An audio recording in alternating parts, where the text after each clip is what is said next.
जय श्री कृष्ण दोस्तों। श्री कृष्ण भगवान द्वारा गोवर्धन पर्वत को अपनी उंगली पर उठाने की पूरी कहानी मैं आज आपको सुनाने जा रहा हूँ।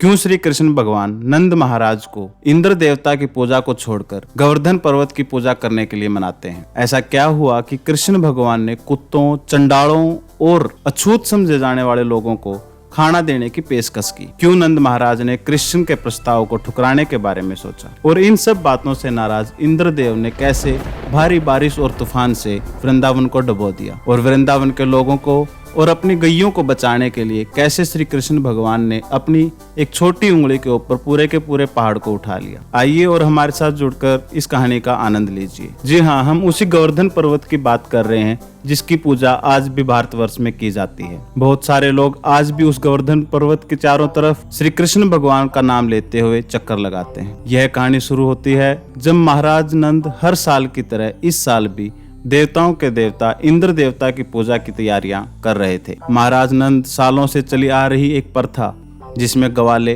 बारिश के देवता इंद्र को खुश करने के लिए एक यज्ञ का आयोजन करते हैं ताकि देवता उनसे खुश होकर अच्छी बारिश करें और जिससे अच्छी फसल हो सके। पर जब कृष्ण को पता लगा कि नंद महाराज यज्ञ की तैयारी कर रहे हैं तो उन्होंने नंद महाराज से यज्ञ करने का कारण पूछा। तो नंद महाराज ने श्री कृष्ण को बताया कि छोटे कृष्ण, यह यज्ञ हर साल होने वाला एक आयोजन है। महाराज इंद्र बारिश के देवता हैं और पानी हमारे जीवन के लिए बहुत जरूरी है, इसलिए हम उन्हें खुश करने के लिए हर साल एक यज्ञ का आयोजन करते हैं और वो हमसे खुश होकर हमारे लिए बारिश करते हैं। श्री कृष्ण को पता था कि इंद्र को अपने ऊपर अभिमान हो चला था और वह अपने आप को इस धरती का संचालक समझने लगे हैं। इसीलिए श्री कृष्ण इंद्र को बताना चाहते थे कि वो ही सर्वशक्तिमान है और सबसे ऊपर है। इंद्र के घमंड को तोड़ने के लिए श्री कृष्ण ने अपने पिता नंद महाराज से इंद्र के नाम का हवन न करने के लिए कहा और उन्होंने अपने पिता नंद महाराज को समझाया कि इस धरती पर जीवन जीने के लिए जरूरत में आने वाली किसी भी वस्तु के लिए किसी भगवान की पूजा करने की जरूरत नहीं है। और बारिश तो समुद्र के ऊपर भी होती है, वहाँ तो कोई इंद्र की पूजा नहीं करता। बारिश करना या ना करना इंद्र के हाथ में नहीं है। श्री कृष्ण ने कहा कि किसी भी देवता को खुश करने के लिए हमें अपने कामों को अपने कर्मों की विधि के अनुसार करना जरूरी है। उन्होंने बताया जैसे पंडितों का काम वेदों का अध्ययन करना है, क्षत्रियों का काम नागरिकों की रक्षा करना है, वैश्यों का काम खेती, गैयों की रक्षा और लेन देन का हिसाब रखना है, वैसे ही शूद्रों का काम उच्च वर्गों की सेवा करना है। इसलिए हमें इस तरह की सभी चीजें छोड़कर अपनी जाति के आधार पर अपनी गैयों की रक्षा करनी चाहिए और अपना काम करना चाहिए। हमारा संबंध गोवर्धन पर्वत से है, जंगलों और गैयों से है, इसलिए हमें ऐसा यज्ञ करना चाहिए जिससे हमारे पंडित और हमारे गोवर्धन पर्वत खुश हों। श्री कृष्ण की इन बातों को नंद महाराज और सभी ग्वाले बड़े ध्यान से सुन रहे थे। ग्वालों ने श्री कृष्ण की बातों को समझते हुए उनसे कहा, तो आप ही बताइए कि हमें यज्ञ किस प्रकार से करना चाहिए? तो श्री कृष्ण बताते हैं, हमें सबसे पहले अनेक प्रकार के स्वादिष्ट पकवान बनाने चाहिए, फिर पंडितों को बुलाकर मंत्रों के साथ सभी पकवानों की आहुति देनी चाहिए। उसके बाद गैयों को अच्छे से सजाकर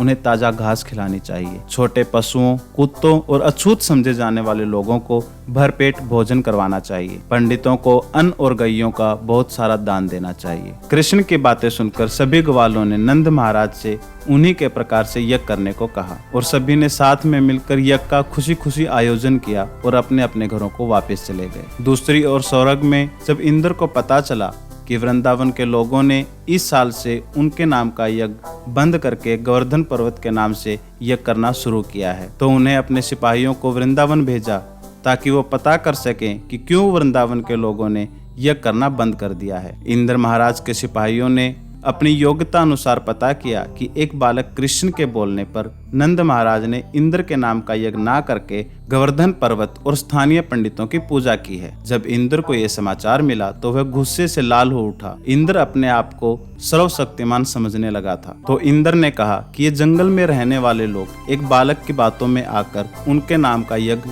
नहीं कर रहे हैं, इसकी सजा तो उन लोगों को मिलनी ही चाहिए। वृंदावन के लोगों को सजा देने के लिए इंद्र महाराज ने बादल देवताओं को बुलाया और उन्हें आदेश दिया कि आप सभी वृंदावन जाएं और वहां जाकर इतनी तेज बारिश करें कि पूरा वृंदावन पानी में बह जाए। बादल देवता यह दुष्कर्म करने से डर रहे थे, पर वो राजा इंद्र के बात को मना भी नहीं कर सकते थे। इसलिए वो राजा इंद्र का आदेश पाकर वृंदावन की ओर चल पड़े। बादलों ने वृंदावन में तेज बारिश करना शुरू कर दिया। वृंदावन में पानी इतना बढ़ गया कि ऊंची और नीची जमीन में कोई अंतर नहीं बचा था। ठंडी हवाएं बहुत तेज चल रही थी।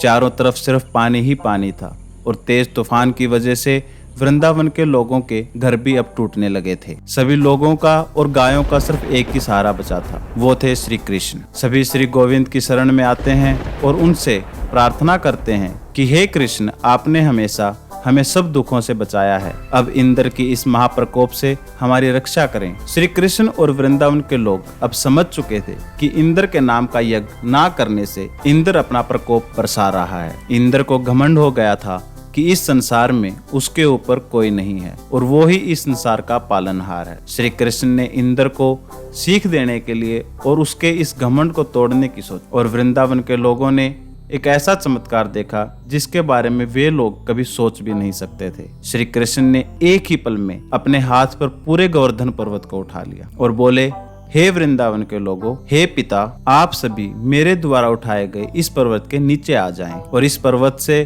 डरे नहीं, अब यह मेरे हाथ से नीचे नहीं गिरेगा। आप सब लोग भारी बारिश और तूफान से परेशान हैं, इसलिए मैंने यह पर्वत उठा लिया है। अब यह पर्वत आपकी छतरी की तरह काम करेगा और आपकी रक्षा करेगा। श्री कृष्ण भगवान की बातें सुनकर सभी लोग अपने अपने पशुओं और अपने कीमती सामान के साथ पर्वत के नीचे आ जाते हैं और अपने आप को सुरक्षित महसूस करते हैं। यह सभी लोग वहाँ भूख प्यास या अन्य किसी और चीज से दुखी हुए बिना वहाँ एक हफ्ते तक रहते हैं। इस पूरे समय कृष्ण अपने एक हाथ की छोटी उंगली पर पर्वत को उठाए रहते हैं। पूरा संसार और सारे देवता श्री कृष्ण की इस महान योग शक्ति को देखकर हैरान हो जाते हैं और उनकी पूजा करने लगते हैं। जब इंद्र को इस बात का पता चला तो उसे ऐसा लगा कि जैसे किसी ने उसे वज्र मार दिया हो। इंद्र बहुत डर गया था। उसने तुरंत सभी बादलों को वापस बुला लिया।